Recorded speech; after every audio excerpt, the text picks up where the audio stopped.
Bwana Yesu asifiwe. Praise Jesus. Ikiwa bado sisi tunaishi ni kwa neema ya Yesu. Tunaishi ni kwa neema ya Yesu. Ikiwa bado sisi tunaishi ni kwa neema ya Yesu.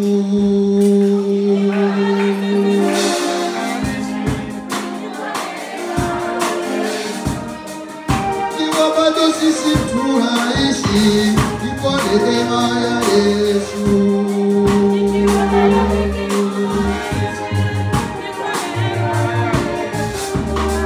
Ikiwa bado sisi tunaishi kwa neema ya Yesu. Ikiwa bado sisi tunaishi ikiwa bado sisi tunaishi kwa neema ya Yesu.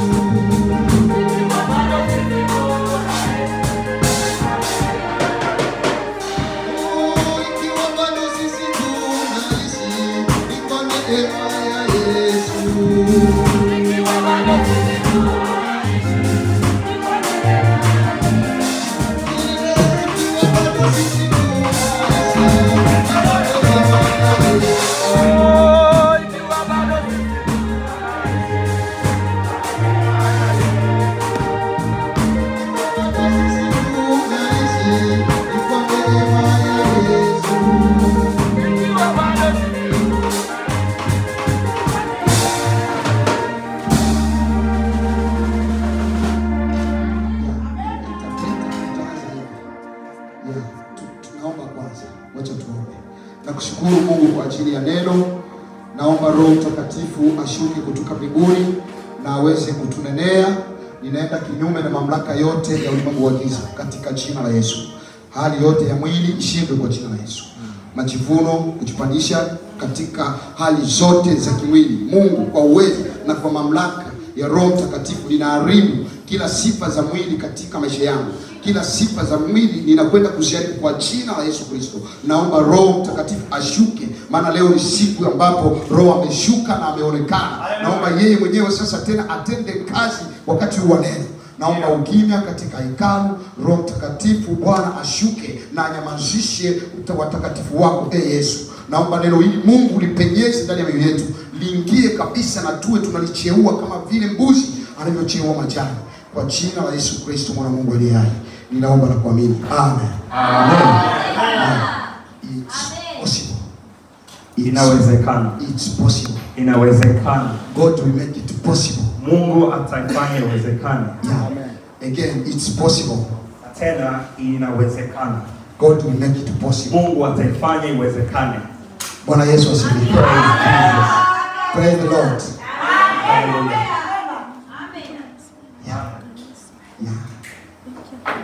Tutaenda tumishi wa Mungu.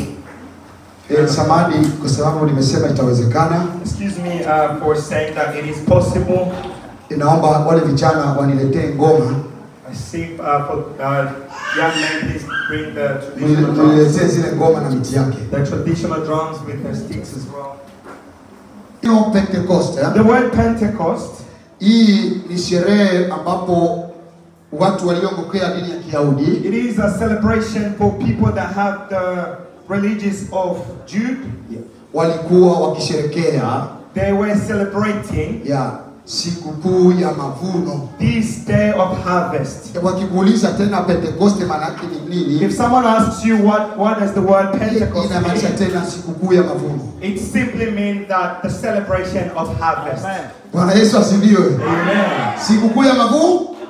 The celebration of harvest. Kwa hiyo watu kutoka kila nchi, so people from all nations, walikuwa wanaleta mazao yao. They brought their harvest katika mji wa Yerusalemu. They brought them into Jerusalem. Wakawa wanasherekea pamoja. And so they celebrated together. Hiyo ndio maana ya hii sikukuu halisi. That is the true meaning of the word Pentecost. Na nyingine ni hii. And one the second one is ni siku 50 baada ya Pasaka. It is the 5th day after Passover. Mtu akikwambia Pentecoste, When someone tells you the Pentecost ni siku 50 baada ya Pasaka, is 50 days after Passover, usibishane naye. do not go against them. Ukubaliane na yeye. Agree with them. Akikwambia ni sikukuu ya mavuno, They tell you that it is a celebration of harvest, ukubaliane na yeye. also agree with them. Katika siku hii, Because today, katika hii siku ya Pentecoste, during this day of Pentecost, kulikuwa na wageni wengi katika mji wa there Yerusalemu. were a lot of visitors in the country of Jerusalem. The city of Jerusalem. Kulikuwa wageni wengi katika mji wa There Yerusalemu. were a lot of visitors in the city of Jerusalem. Watu kutoka nchi mbalimbali. People coming from different nations. Na siku hiyo And on that day, ndio siku Roho wa Bwana alishuka. is the day the Holy Spirit came down. Watu wa makabila yote People from different nations walikuwa pale katika ule mji. were present in Jerusalem. Na ndio siku kimbunga cha kiroho kilishuka. And that's the day that the big bunga, a big wind or a cyclone, call it that. Yeah, it's okay. Yeah. Yeah, it's okay. You are right. Yeah, ndio siku ambapo kimbunga cha kiroho kilishuka. That's when the spiritual cyclone came down. Bwana Yesu Big asifiwe. wind. Kulikuwa na tikisiko. So there was a big shake. Usikatae hiyo. Ni tikisiko. Ilikuwa ni kitu ambacho kilitikisa. It was a big, like there was a big shake. It shook Kulikuwa the na whole city. kulikuwa na kitu ambacho kilistua mji. There is something that came down that shook the whole city. Kulikuwa na mshangao mkubwa sana siku hiyo. There was a big shock among people that day. Roho wa Bwana alishuka. The Holy Spirit came down. Roho wa Bwana alishuka kutoka mbinguni. The Holy Spirit came down from heaven. Ili nieleze vizuri, soma ile kitabu ya mwanafunzi. Open that book. Uisome vizuri. We have to read from this. Yeah. Students. Wapiga ngoma leo nimesema it's possible. Today I say ya kwamba inawezekana. Praise the Lord. It's possible. Inawezekana. God will make it possible. Mungu ataifanya iwezekane. Bwana Yesu asifiwe. Praise Jesus. Tunaenda kusoma, utasoma, wewe ndio utasoma. Utaenda unasoma polepole na mimi naieleza. Utasoma Matendo ya Mitume. We will read the book of Acts, sura yake ya pili, chapter 2, mstari wa 5 verse 5 hadi ule wa 18. up to 18. Yeah. We read from the book of Acts chapter 2 verse 5 to 19 in the name of Jesus. Many religious Jews from every country in the world were living in Jerusalem. Ya kwamba kulikuwa na watu wengi kutoka mataifa mbalimbali wakati huo walikuwa wanaishi katika mji wa Yerusalemu. And when they heard this noise, a crowd gathered, but they were surprised because they were hearing everything in their own languages. Waliposikia kuna ngurumo, kuna kelele, wakapatwa na mshangao, kisha wakaenda kustachabitia. Walipofika pale, wakasikia kwamba kuna lugha zinanenwa mbalimbali, na kila mmoja anasikia lugha ikinenwa ni lugha ya kwake binafsi. They were excited, amazed, and said, "Don't all these people who are speaking come from Galilee?" Wakati walipokuwa wakistaajabia, walikuwa wakiulizana, je, hawa watu wote wanaonena kwa lugha zetu si wenyeji wa Galilaya? Then why do we hear them speak our very own languages? Na kwa nini tunawasikia wakinena kwa lugha zetu? Some of us are from Parthia, Na mmoja wetu anatoka Parthia, Media, wengine wanatoka Media, and Elam. wengine wanatoka Iran, Others are from Mesopotamia, wengine wanatoka Judea. Mesopotamia, Others from Cappadocia, wengine wanatoka Kappadocia, others from Pontus, wengine wanatoka Pontus, and others from Asia, wengine wanatoka Asia, others from Phrygia, wengine wanatoka huko Phrygia, others coming from Pamphylia, wengine wanatoka huko Pamphylia, others from Egypt, wengine wanatoka huko Misri, and others parts of Libya near na Cyrus, wengine wanatoka huko Libya, others from Rome, na wengine wanatoka Roma, and others from Arabia. na wengine wanatoka huko Arabia, Some of us were born Jews, na wengine tumezaliwa tukiwa Wayahudi, and others of us had chosen to be Jews. na wengine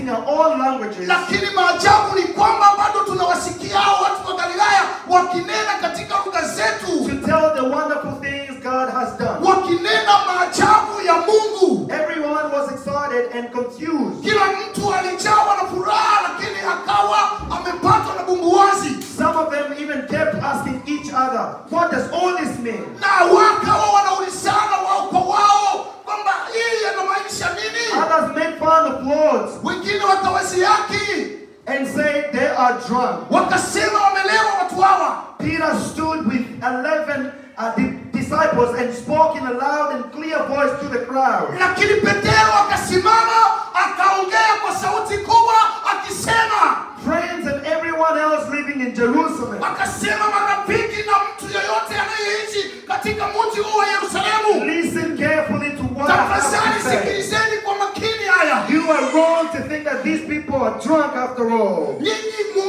mnasema kabisa, mnaenda kinyume mnaposema watu hao wamelewa. It is only 9 o'clock in the morning. Tazameni bado ni saa 3 tu ya asubuhi. But this is what God has.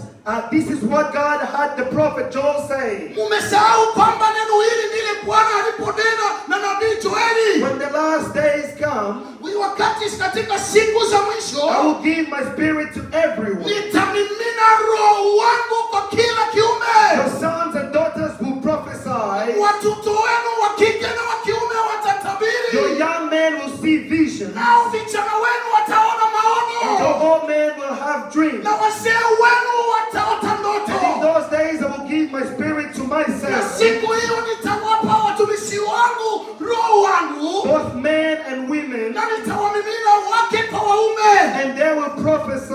Nao watatabiri. I will work miracles in the sky above wonders. Na miujiza itatendeka huko juu angani. Unaweza kushia pale, mtumishi wa Mungu.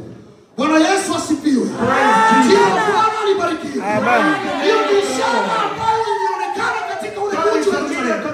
Was seen in the city of Jerusalem. Watu waliulizana, People started asking among haya themselves, yanamaanisha nini? what does all this mean? Hawa watu wa Galilaya That these people of Galilee, ni lini walijifunza lugha zetu? when did they learn our languages? Mpaka tusiwasikie wakinena kwa lugha zetu Until we binafsi. are capable to hear them speak our own languages. Tena wananena lugha za kushangaza. Tunashangaa mambo makuu ya Mungu And wanayonena. they're speaking languages and they're amazing us. We sing the greatness of God. Bwana Yesu asifiwe. Praise the Jina la Bwana libarikiwe.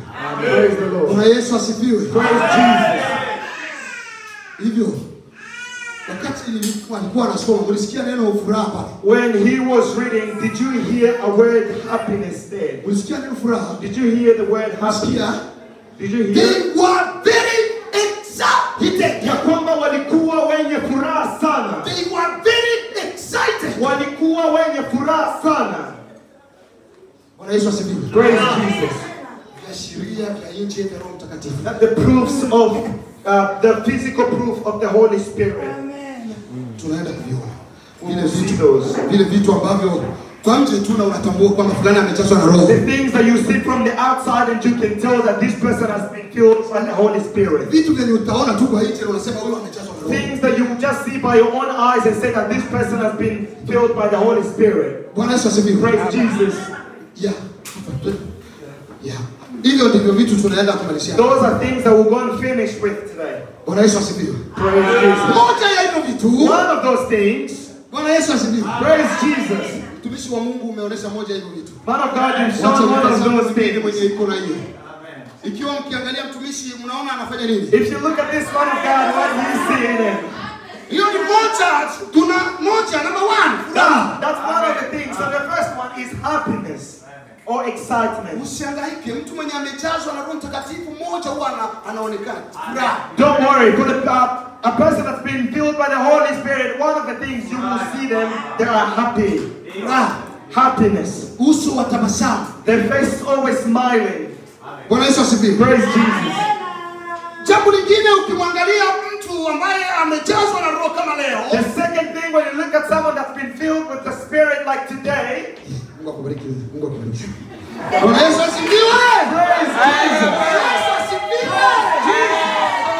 Jambo lingine ni uso mkunjufu. The second thing is an open face. A clear Angalia face. mchungaji pale. Look at the pastor there. Bwana Yesu asifiwe.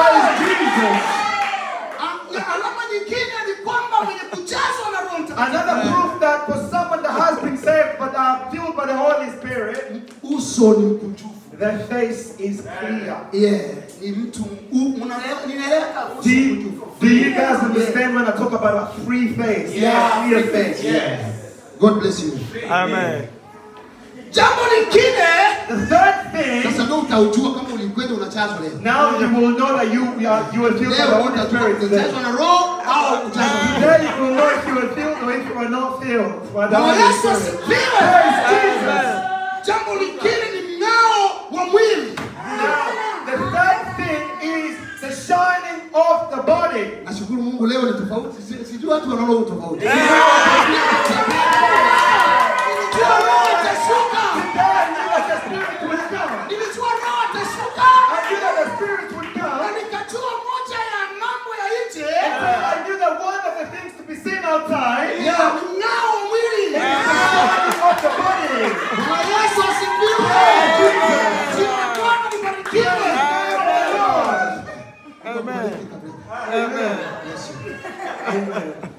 Bwana Yesu asifiwe. Praise Jesus.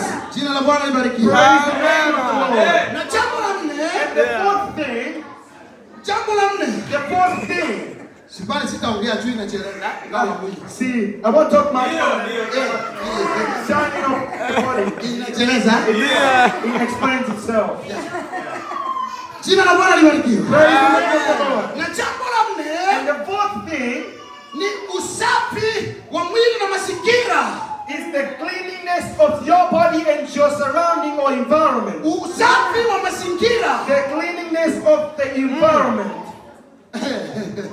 Hiyo ukifika kwa mtu unasema Roho wa Mungu anatenda kazi. When you go to someone's house and you say, Unakuta God is vikombe ready, vimepangwa vilivyo. you will see that the glasses are arranged properly. Unakuta mama mwenye anakuletea maji na And you shine. see that the mother that is giving you a glass of water is shining. Ukiangalia pembeni hakuna inzi. When you look around, there are no flies. Ile wanaleta maji na ikunywa unasikia.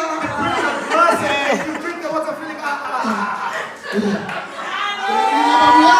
Babu yangu alikuwa anafanya hivi. My grandpa used to do this, Na bado anaishi huyu. and he's still alive. Wakati kama hauko na ule Roho wa Bwana. See, if you don't have the Holy Spirit, Unamletea maji na vikombe kuna mainzi. and you bring him water, a glass of water, and you go your kitenges with Na flies on it. unaenda unatoa hizi kwenye ile kikombe. And on the glass you wiping the dirt on the flies, and you take Wakati it. unamletea ile kikombe, And as you bring the glass yeye there, alikuwa unajua si hakuwa ameokoka. you see, this man was not saved. Yeah, alikuwa anamwagia mtumaini. This guy would throw the water back at you, Na huyu hiyo. and you wouldn't Habari drink it. amemwambia kweli. Now that is a true story. I'm not joking.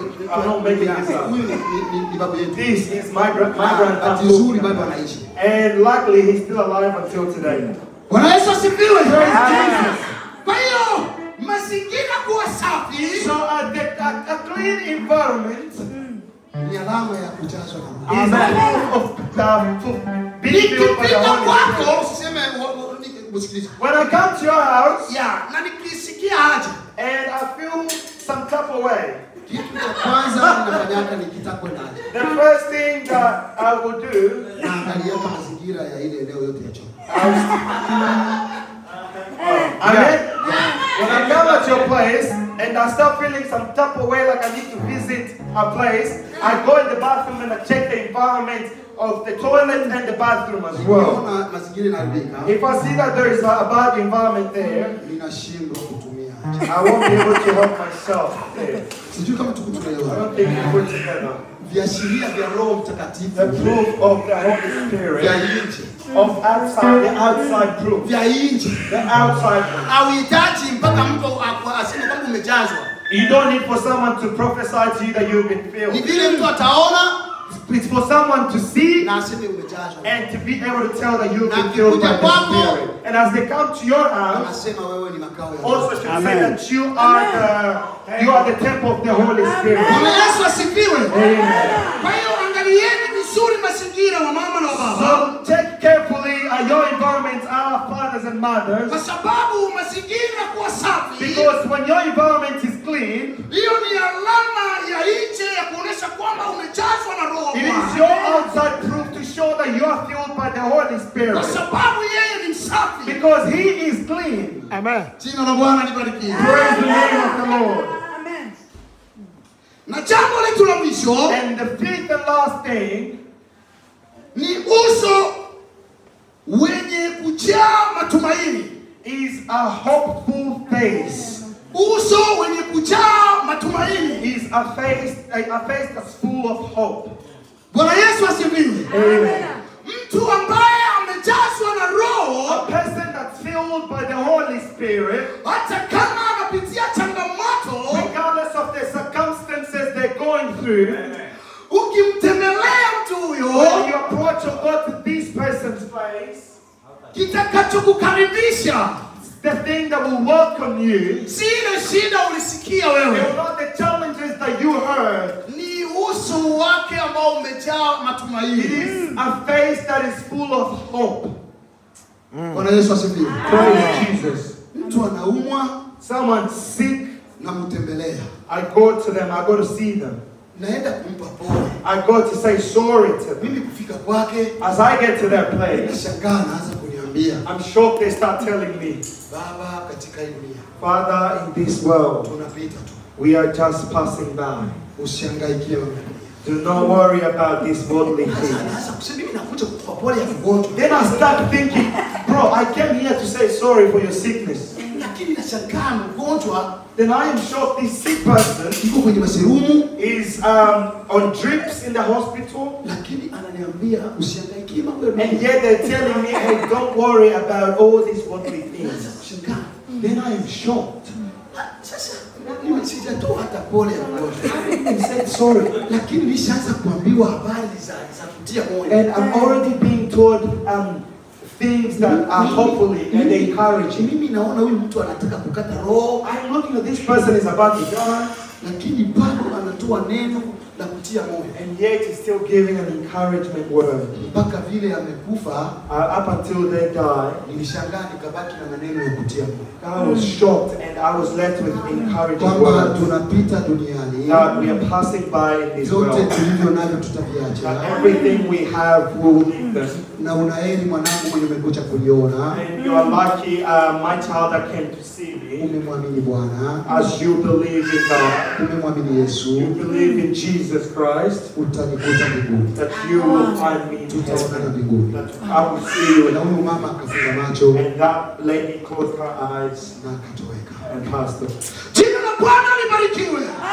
Moja ya alama ya kuonesha wewe ni makao ya Roho Mtakatifu, One of the proofs to show that you are the temple of the Holy ni Spirit, uso ambao umejaa matumaini. it is a hopeful faith. Haijalishi ni changamoto zipi It unazipitia, doesn't matter what you are going through. hazisomekani kwa nje kwa watumishi wa Mungu. They're not to be seen by the eyes of men of God. Unaweza unapitia changamoto katika You ndoa, might be going through some challenges in your marriage, lakini hazitasomeka kwenye uso but wako. don't let that be seen on your face. Unaweza unapitia changamoto za You umaskini, can be going through a challenge of poverty, lakini hazisomekani kwa nje. but also don't let that be seen on your face. Unaweza ukawa unapitia changamoto na majirani na You marafiki, can be going through challenges with your friends and neighbors, lakini hasionekani kwa nje. but also don't let that be seen on your face.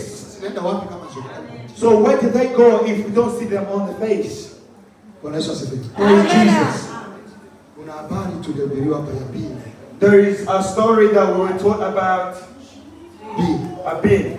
Bine. Ni kwamba yale yote ambayo anaona yanakuja, See, everything that he says that's coming, it says that's coming. yule roho anamwambia chukua hii uende ukaweke motoni. The Spirit tells this person, take this and go put it in the fire. Anaenda kuweka ile motoni, And puts that in the fire, zinaungua, and it burns. kisha anakuja anakuwa tu mwenye furaha. And then he comes back as a happy man. Kumbuka nimesema neno furaha. Remember, I said the word happiness. Let's finish. Bwana Yesu asifiwe. Praise Jesus.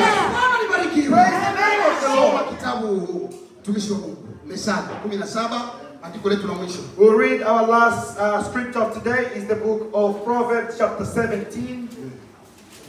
22.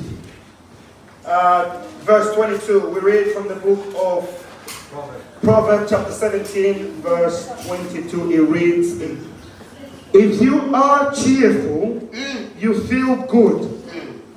If you are sad, you're hurt all over. 17 Mezali 17:22 nasema moyo wa furaha ni dawa nzuri. That a cheerful heart is a good medicine. Amen.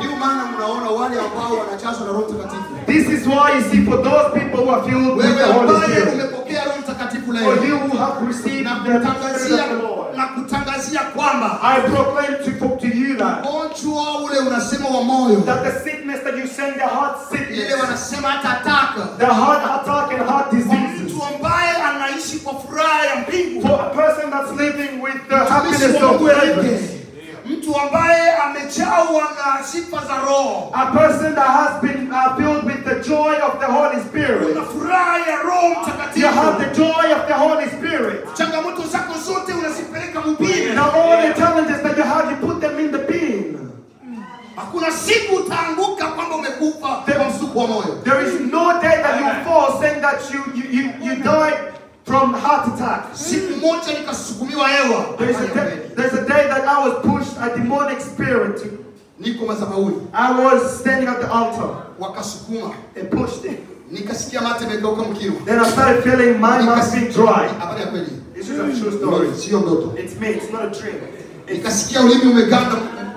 So I started feeling my tongue stuck. I started feeling my heart running fast.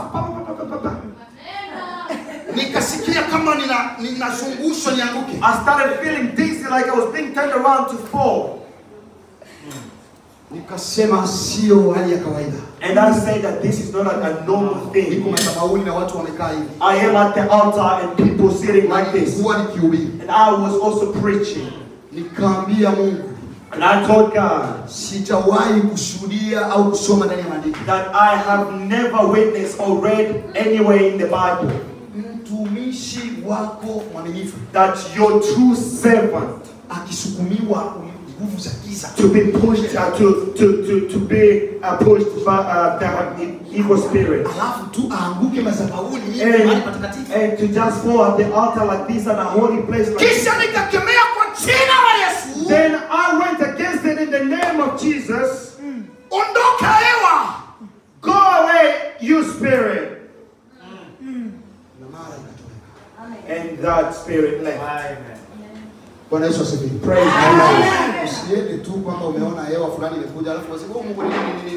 Do not just go and see like an evil spirit coming to you and you're like, oh God, what is this? What is this? What is this? No. If you see that it's not usual, you see, people of God, for us who are saved, we don't go.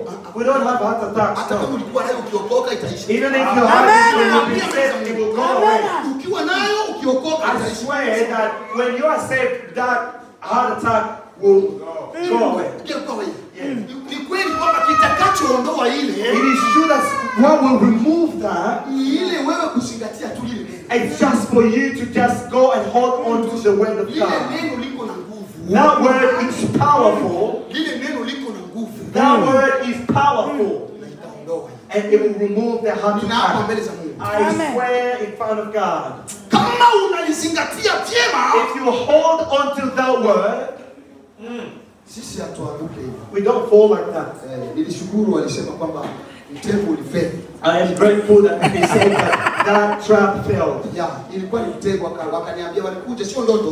was a trap, and these people came to me and they told me this is not a dream.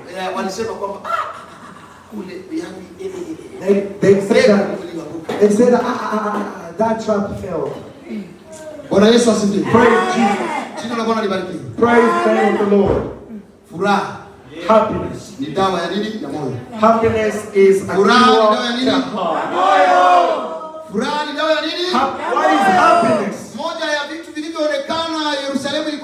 that we were seeing in Jerusalem was happiness. And how many of us are excited today